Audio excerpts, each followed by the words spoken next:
कैसे हो आप लोग। मैं उम्मीद करता हूँ कि आप स्वस्थ और खुश होंगे। आज इस वीडियो में हम लोग एक ऐसे फूल के औषधीय गुणों को जानने वाले हैं जो हर किसी के घर में होता है, हर किसी के गमला में होता है, लेकिन आप उसका औषधीय प्रयोग नहीं जानते हैं। तो आइए आज उसके गुण धर्म को जानेंगे।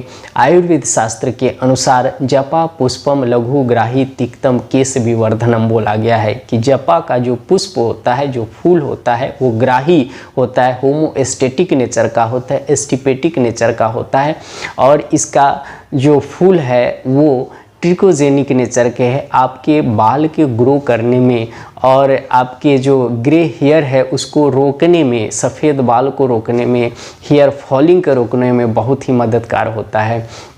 जी हाँ, जपा संस्कृत वर्ड है। संस्कृत में गुड़हल को, जिसको हिंदी में ओरहुल गुड़हल के नाम से जानते हैं, जिसको इंग्लिश में सू फ्लावर बोलते हैं, जैसिम बोलते हैं और इसका बोटनिकल नेम हिबिस्कस रोजा है। आज उसी की हम बात कर रहे हैं। इसका रूट, लिप्स और फ्लावर, ये तीनों को हम औषधि के रूप में यूज करते हैं। इसका रूट जो होता है वो फेब्रिफग नेचर का होता है। आपको अगर फीवर है तो इसमें इसका रूट का प्रयोग किया जाता है। इसका जो लिप्स होता है वो कूलेंट नेचर का होता है, ठंडा नेचर का होता है, एस्ट्रीजेंट नेचर का होता है, पुर्गेटिव नेचर है, मतलब ब्लड के प्यूरिफिकेशन करने का इसका पावर होता है। और इसका फ्लावर्स जो होता है वो होमोस्टेटिक नेचर का होता है, ये एफ्रोडेसिक नेचर का होता है, ये रक्त स्तंभन करने की इसमें कैपेसिटी होता है और ये बहुत ही ठंडा होता है, कूलेंट नेचर का होता है और ये भी पुर्गेटिव नेचर का होता है, ब्लड को प्यूरिफाई करता है। तो आज हम इसके कुछ औषधीय प्रयोग देखेंगे, कुछ बीमारियों में हम कैसे इसका प्रयोग करते हैं। दोस्तों, पूरी जानकारी हम एक छोटे से वीडियो के माध्यम से नहीं दे पाते हैं, इसलिए क्योंकि आप लोग का हमेशा शिकायत रहता है कि वीडियो लंबा ज़्यादा नहीं बनाएं। तो मैं तो कोशिश करता हूं कि अधिक से अधिक जानकारी दूं। अगर किन्हीं को अगर इसके विषय में और कुछ जानकारी चाहिए, अगर कुछ ऐसा चीज़ है जो आपको मैं बोलता हूं समझ में नहीं आता है, तो आप डेफिनेटली आप कमेंट बॉक्स में जाके वहां पे कमेंट कीजिए, मैं उसका रिप्लाई करूंगा। तो आज इसका प्रयोग हम देखते हैं, कुछ औषधीय प्रयोग।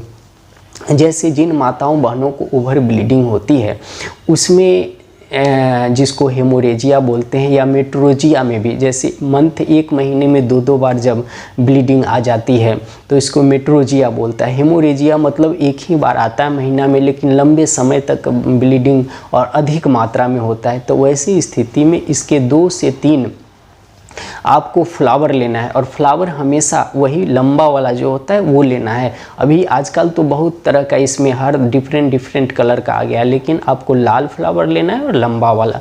उस फ्लावर को गाय के घी में भून लीजिए और भूनने के बाद नाग केसर 3 ग्राम की मात्रा में और 3 ग्राम आपको मिश्री, बड़े वाले मिश्री का पाउडर मिला करके सुबह में खाली पेट और शाम को 5 बजे खाली पेट, मतलब खाना खाने का 3-4 घंटा हो जाता है। फिर रात को आप खाना खाओगे 8 बजे, तो उससे 5 बजे के टाइम में आपको लेना है। आप अगर रेगुलर 7 to 10 डेज करते हैं, उसी में आपको मेट्रोजिया हेमोरेजिया दोनों में ठीक होता है।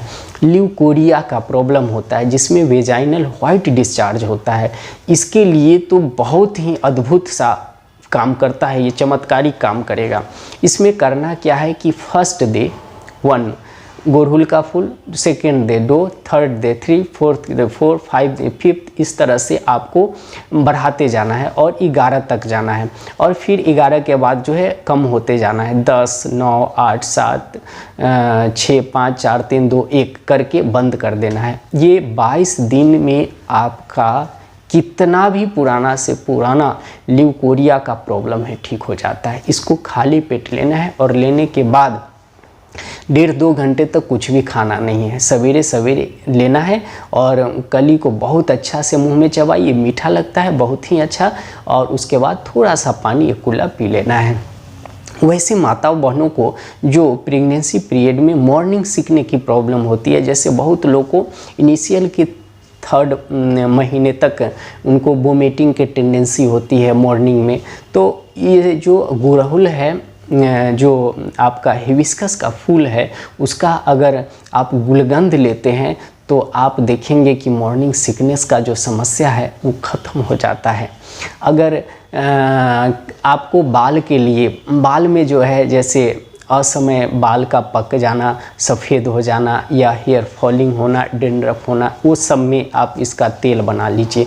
समर सीजन में बनाना है आपको नारियल तेल के साथ। इसका पत्ती और फूल इक्वल क्वांटिटी में लेकर के और कल्फ बना लीजिए, जिसको चटनी बोलते हैं। चटनी बनाकर और तेल में आपको बॉयल करना है, और बॉयल करने के बाद जब वो काला हो जाता है तो आप फिल्टर करके रख लीजिए और उसी तेल को अप्लाई करिए। देखिएगा कि कोई आपको हेयर कंडीशनर की ज़रूरत नहीं, आपके बाल ऐसे ही शाइन करते रहेंगे।